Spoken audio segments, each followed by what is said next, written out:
Hi guys, I'm Mike. And I'm Stephen. And this is Indy Fanatics, your home for IndyCar content with weekly podcasts and feature videos. Butter! Woo! One more time. Butter! Welcome to the IndyCar Podcast. And it's time for another kind of live reaction. We did one of these after the Indy 500, but we've had our second time winner of this IndyCar season. We had a record equaling 7 different winners in 7 races. And it looked like that it might be going to 8 different winners with 8 races, with Joseph Newgarden so close. But Butter! managed to find a victory. So we're going to look to round up the Detroit doubleheader this weekend. And what a great weekend of racing we've had. It's going to be a bit of a blitz-blats of kind of reaction. We'll start of race 1 before Stephen can start his Pato loving. Race 1 done. Time for race 2, Butter! No? Can we not skip race 1? No. There was a lot to kind of cover. Actually, no, we can. To third spot, Pato! Right. Okay. No. Okay. No. I'm look, sorry. Look. Okay. I'll cover race 1. I'll take my Pato hat off and I can talk about other things, okay? Right. Okay. I'll cover race 1 for a bit before Stephen gets into race 2. But yeah, we'll do a reaction today, and it means that we'll be back on Wednesday for an IndyCar podcast because it's back-to-back weekends, as we'll be at Road America next weekend. And the championship, we said it was hotting up going into this weekend, and boy, did it deliver, because Palou went into the weekend with a 6 grid place penalty, obviously the championship leader, after changing his engine between Carb Day and the Indy 500. The pole setter was Pato! for race 1. But unfortunately, I think it was strategy just didn't work out. There were a number of cautions. There were 2 red flags in the race, including, first of all, what we got to say is, thank goodness Pato's teammate Felix Rosenqvist was okay, because he had a really horrible crash where basically he downshifted, it seemed. Then the throttle just got stuck and went on the limiter, which meant he went straight into a wall, causing him to go into hospital. He actually missed race 2. Oliver Ashley coming in to replace him at short notice for race 2. But yeah, obviously thoughts with Felix for a speedy recovery, and I'm sure he'll be very happy for the team that they secured a win today. But yeah, that was big, scary moment. Yeah, massive crash. But very good to see that Felix looks like he's escaped with no real major injuries. So yeah. Yeah. And there was just so many race leaders in race 1 of Detroit. I'm trying to go because we watched race 1 because of work, basically back to back. Yeah. We watched the doubleheader back to back. Stuff merged. I think there were 8 race leaders for race 1. I think there were 10 race leaders. 10 race leaders. With, 10 position changes for the lead with 8 different race leaders. There we go. And there was like over 200 overtakes with 152 for position or something ridiculous like that. I think the stats were coming thick and fast through there. But yeah, you think of Detroit, you think of street circuits, traditionally difficult places to overtake. Well, there are overtake galores, and on the restarts, on the caution as well, we had Grosjean crash as well. We had... Was that race 1? Yeah, it was. Grosjean went out in both races. So he, after having been super impressive in qualifying, unfortunately lost out in both races. Yeah, I can't remember what happened to the race. He was the one that led to the last red flag, which stuffed Will Power. Yes. And maybe... Yes, he'd been doing a wall, didn't he? So, obviously, this is going to be all over the place. But let's look at Team Penske. Sorry, yeah. Team Penske are the big losers of the weekend. We'll talk about Joseph Newgarden for there. But Will Power, essentially how cautions had worked out and the red flags had worked out, Will Power had found his way to the lead of the race, and he led the most laps in race 1 at Detroit. And to be honest with you, Marcus Ericsson, he was coming on strong towards the end of the race, but you felt like Will Power had it in the bag. You felt he was going to get his first win of the season. He had a very frustrating month of May, especially that kind of being involved in bump day at the Indy 500, and then striving so well at the Indy 500 to come back into the way of things, and his brakes basically failing. Well, the pressure in the brakes not being there and going to the floor, meaning that he got a pit lane penalty. He spun in the pit lane, didn't he? Yeah. So it kind of fell off through there. But that last red flag that came out with Groton's incident, just 6 laps to the end, when the race went to get restarted, he suffered an electronics issue on his car, and his car wouldn't restart. Heartbreak. Your thoughts on the red flag call? Do you think it should have ended under caution, or were you happy with IndyCar's red flag to give us some laps of racing? Well, I like Will Power, so I should probably say that it should have ended under caution. It was a very similar incident that happened in F1. Yeah. The last... I can't remember where it was in track, but IndyCar takes safety very seriously, and they don't tend to put red flags for entertainment purposes. But they could have quite easily cleared that car. Yeah. And the race would have ended under caution, basically. It would have done. And there was no serious risk to Grosjean like there was for Rosenqvist. And like the Rosenqvist crash, he literally did pelt it into the wall. Yes. Like that. When you actually have damage to the barriers, red flag for sure. You can't race. You can't even race under caution. Sorry, not race under caution, but go under caution. But when you're just taking a car off the track, you don't really need a red flag. So they brought the red flag out there. I can only presume to have the last few laps racing. And that last few laps racing cost Will Power and Team Penske their first chance of victory this weekend. Other standout but with Will Power's misfortune, it led to Marcus Ericsson's fortune. Obviously, Dixon, Palou, they have been the Chip Ganassi guys who've really excelled this season. We did, and everyone commented on the video, what timing? The crystal ball. I mean, I wish I did have a crystal ball, because then I would have put a bet on him winning this race. Because the odds on that, I imagine, would have been brilliant for Marcus Ericsson to win the race. But yeah, he led those last few laps, was able to hold off. Who was chasing down in P2 in the end? I'm trying to think. VK, wasn't it? Yep. VK for P2 there, and Pato Ward obviously got P3. Well, yes, it turned out that VK and Pato were fighting in 2 and 3, which allowed Ericsson just to pull away at that last restart. Absolutely. But, like I said, Ericsson, career defining. Is this the victory? The last time we went to Detroit in race 1, I think, funnily enough, no, race 2 it was. The last race it was, Marcus Ericsson secured his only podium to date in IndyCar.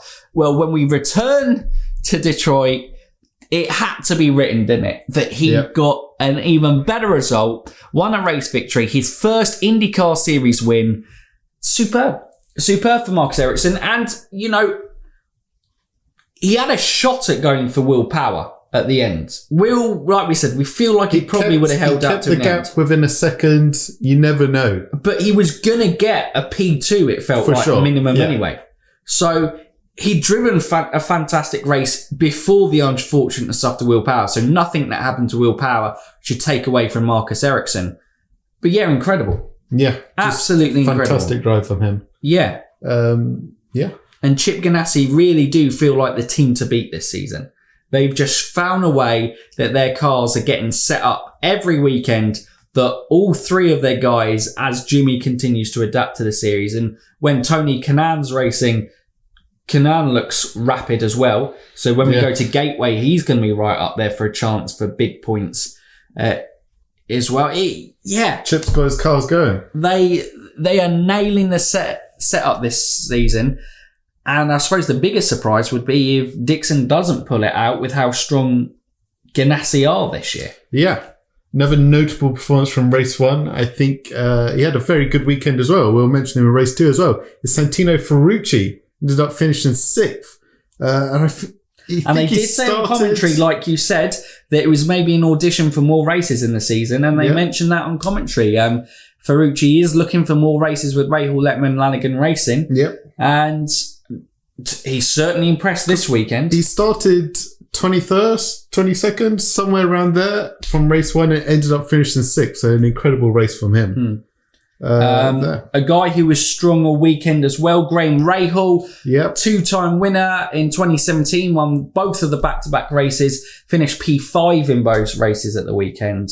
But yeah, anything else to round up from race 1? I just remember it was chaos of like lead changes. I think even Ed Jones led for a little bit during the race, but the strategy over this weekend was fantastic. It was the 3 stoppers versus the 2 stoppers, going, black, red, black, or starting on the alternatives and moving on to the primary tyres. There was so much different strategy going on, and the pit kind of window was so important and so key. And that's actually how, Will Power's got up to the advantage of getting there ahead of the 3 stoppers that, the early guys who pitted, one which I think was the Patos. He kept life in those sticker heads. Yeah, absolutely, which, drove fantastic and was very unfortunate to lose out on that. And on the other hand, Marcus drove brilliant, and it was brilliant to see him in the first one. But race 1, I think that's done.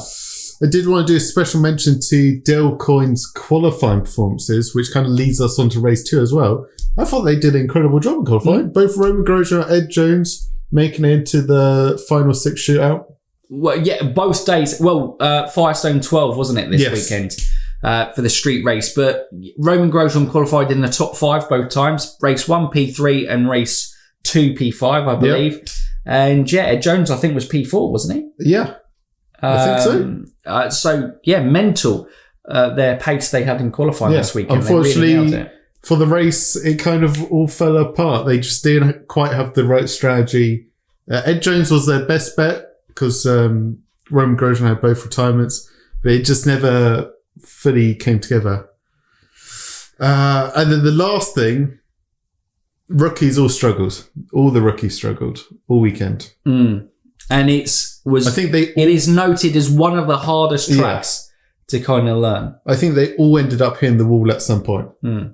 Although Pato will be very grateful to one of those rookies in race 2, Jimmy Johnson, bringing out the late cautions, definitely brought Pato into play.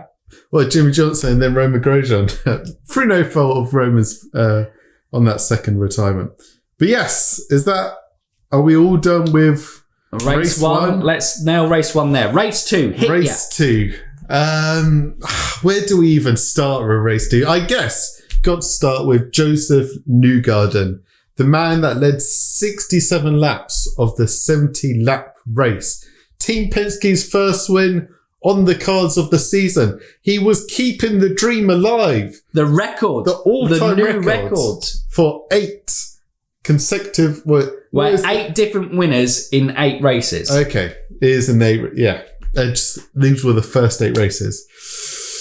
They had to go. He qualified on the blacks, and they chose to go for blacks, reds. Reds we saw from race 1, they drop off quite quickly. So it was quite a risky strategy, especially as there was a moment there was like, there's going to be a caution, and then they didn't throw a caution when Dalton Keller had a loose wheel nut on his rear, I think.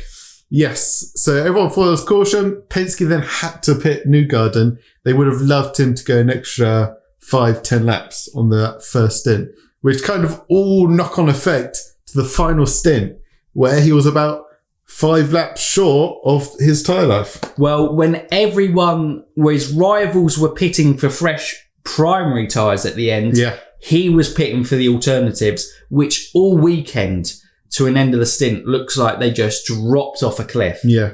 It's only really Will Power that made those work. Yeah, and Graham Rahal actually on race 1 to get that P5. Yeah. But it was coming down to it. You're thinking it's going to be very tricky for Newgarden to hang on, because the man chasing him, Colton Herta, was on an absolute blitz, eaten into Newgarden even before the final stop. He was quicker than Newgarden on the blacks. when they were both on blacks, and then he was absolutely flying when Newgarden went on to the reds.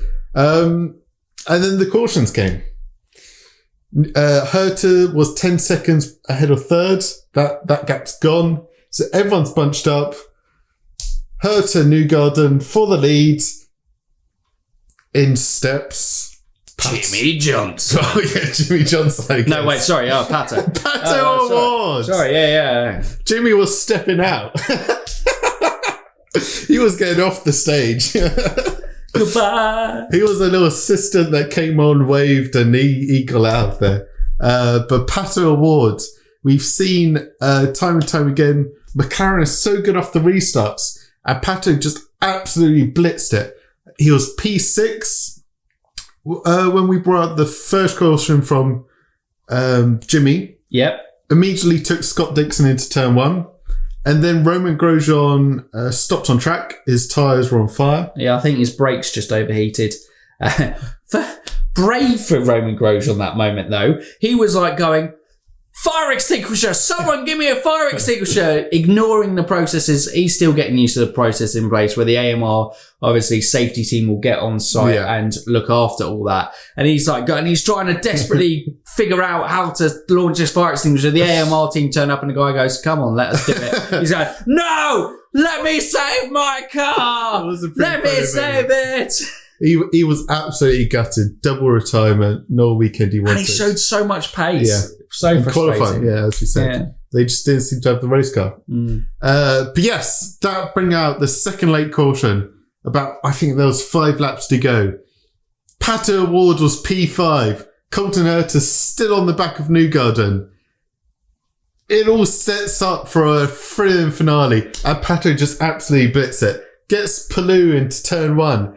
And then Rahal into turn 1. Yes. And then Palou, later that lap, I'm not sure what turn it was, he got him. And then he was all over the back of Herta. He was getting held up by Newgarden because he was going slower because his tyres are gone.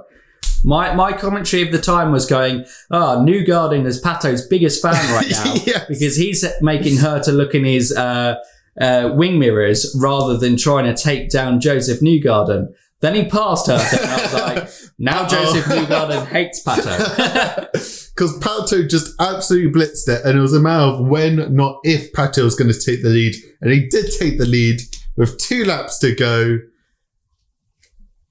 And had 4 seconds lead at the end. He was on fire. Mainly because Newgarden held everyone up. It became the Newgarden train. But second race win for him. First person this season to get a second race win. I celebrated. I was jumping. Oh, I mean, literally the live scenes were just Stephen jumping around the living room going, Pato! Pato! Pato! Yes, he's done it! Yes, that was me. Yes. But I have to, before obviously we give so much credit because he went 16 to P1. Yes. And both drivers actually are winners this weekend because Marcus Ericsson cycled to the front as well. Yeah. Drove obviously a brilliant race to get the win. I think he started 16th, 15th, somewhere around there at the start of race 1. But Joseph Newgarden, like you said, he drove incredible. And it's been tough for him since this season hasn't gone his way since that first race at Barber. Well, obviously he retired and lit up the rears when he spun on the first lap. And you could see there, he's so desperate for a win for the team and himself for the championship.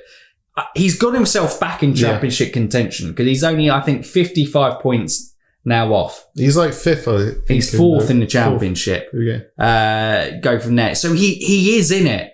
But, just a race win makes it that even little much better. He's had 3 second place finishes this season. He's done a bit like what Pato had last year, where he kept coming so close but couldn't convert the race win. And his defending was impeccable. Yeah. Absolutely The fact that he's finished second is unreal. And I think there were some really maybe dodgy defending on track. And that's just racing. I can think of the Ferrucci incident VK incident as well. Some of the defending on track. Colton Herta race 1. I think a lot of people were upset with how he was defending on track. Go from there. It's just racing. When they're in the heat at the moment, they get punished if they do it. These guys are all top talents. But yeah, Joseph Newgarden's defending was how he defended against Colton Herta, that he wasn't overtaken by the point of the first caution coming out, was incredible. But then defending against Pato, and it was only because he just lost the rears coming out of the most important part of the exit on the track for him, which is the long straightaway at 170 miles an hour. They came together wheel to wheel, which damaged a little bit of the left rear kind of tyre aero bit. Pato's left his mark on him. Absolutely. But still, to the end of the race, he kept Palou and Herta, who both pushed him right to the end. And yeah, incredible, and shows why Joseph Newgarden is one of the top drivers on the grids. And I still can't believe Penske haven't won, and they will feel gutted this weekend. Yeah, because arguably they had the two guys who should have won the races. Will Power and Joseph Newgarden. It should have been a repeat of the Harvest GP back at the thing when obviously reversed, because I think Will Power won race 2 there and Newgarden won race 1. Yeah. So would have gone from there. But they will go away from this weekend and go, how have we not walked away with a race win? I'm just thinking of that Will Power moment. Heartbreak. Absolute heartbreak when the engine does a restart. And he was fuming. Classic. And he was in high spirits in this weekend. He was all laugh and giggles in the press room and maybe saying some things like, I'm fed up of racing around the back with guys who don't deserve to be here.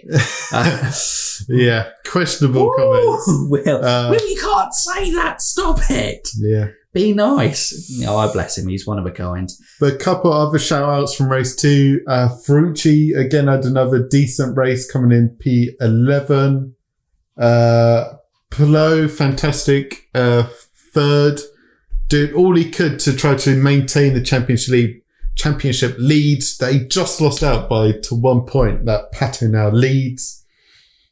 Graham Rahal, fantastic weekend. Another P5 in race 2.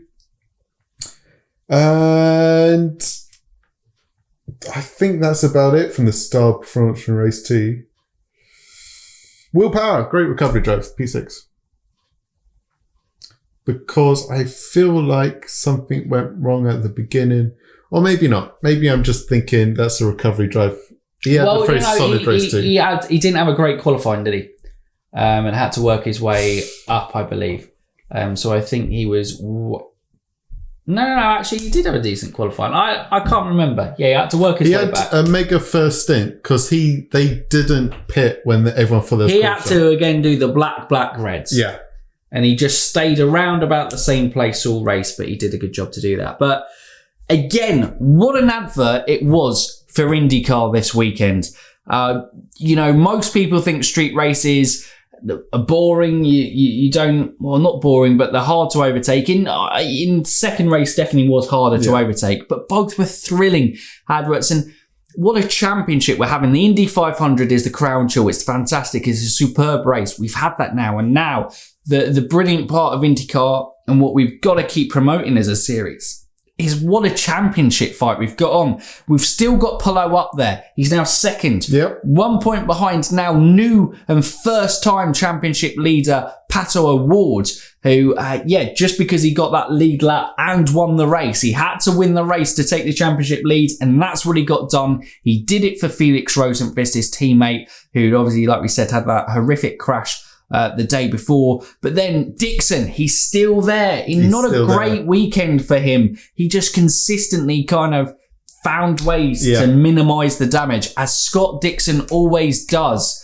Newgarden is back, P4 in terms of championship. I think Pagenaud's still up there as it goes round.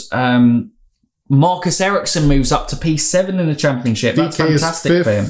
VK, that's it in Ed Carpenter Racing. He's right up there. If he didn't have such a race where it was going around, race 2 was a bit all over the place, wasn't it? He kept having near misses, contact.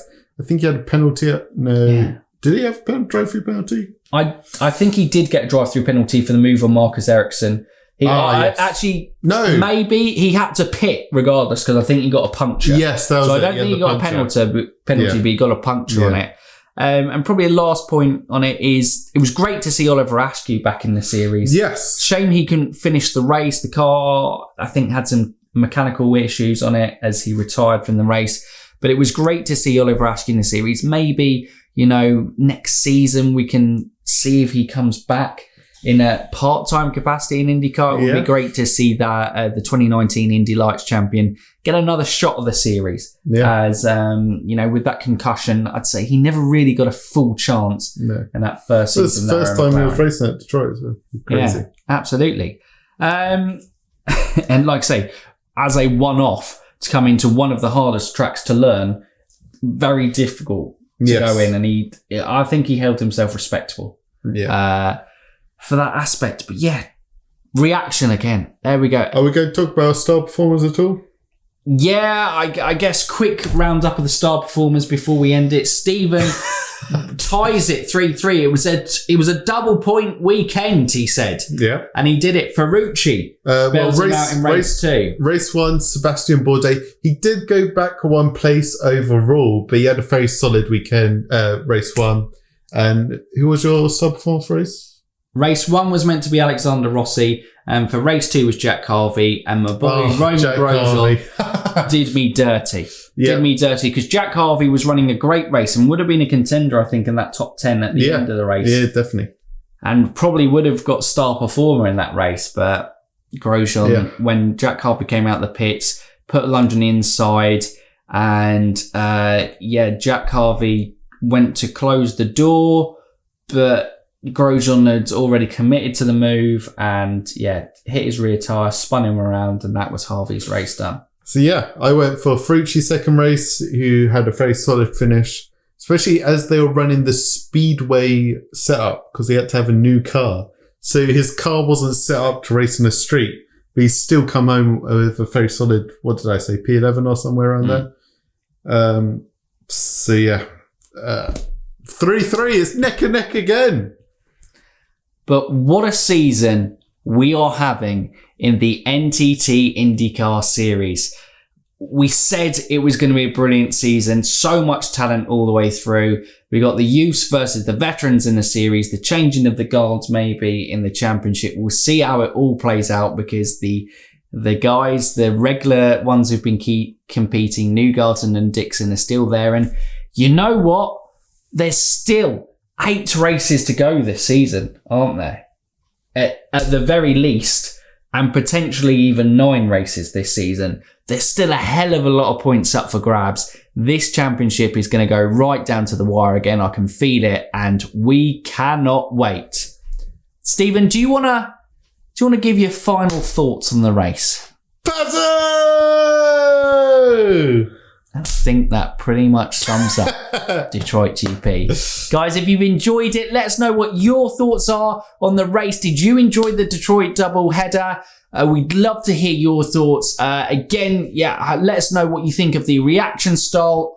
You would have known by this stage whether I managed to get some images up. Maybe I got some from race 1 from there. But let us know your thoughts on how it's gone to date. And if you're new around here or haven't done so already and you enjoy what we do, what can they do, Stephen? They can like, subscribe and ding that bell. So for now, you Indy fans, keep racing.